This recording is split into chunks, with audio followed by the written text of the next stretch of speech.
We will now look at different notations for the derivative as well as the units of the derivative. Recall that the definition of the derivative of the function f of x is f prime of x equals the limit as delta x goes to 0 of f of x plus delta x minus f of x all over delta x. Recall the derivative f prime of x can be interpreted as the instantaneous rate of change of f of x. As the course moves on, we will probably drop the word instantaneous and simply call this the rate of change of f of x.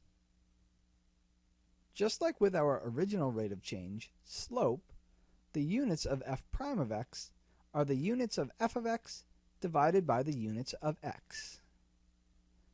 This is because we can write f prime of x as the limit as delta x goes to 0 of the change in f over the change in x, where the units of change in f, delta x, are the units of f of x, and the units of delta x are the units of x. Writing our derivative this way leads to another notation. We write f prime of x as df dx. This notation comes from the fact that delta is the Greek letter d. And if we think of this function as y equals f of x, we sometimes write this as dy dx, simply replacing the f with y. I want to stress that we are not talking about anything new here. We are just writing the derivative in different ways, but we are still talking about the same derivative.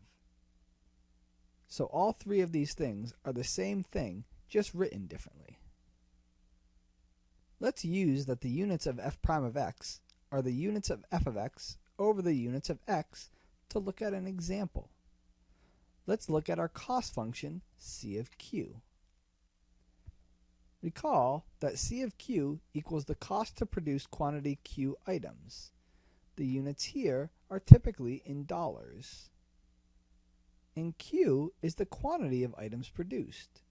The units here are the number of items.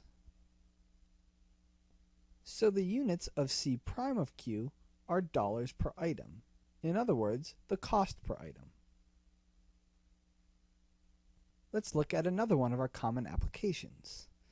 This time we'll look at our physics application with the position function s of t. Here, s of t is the position at time t, where often the units are in feet.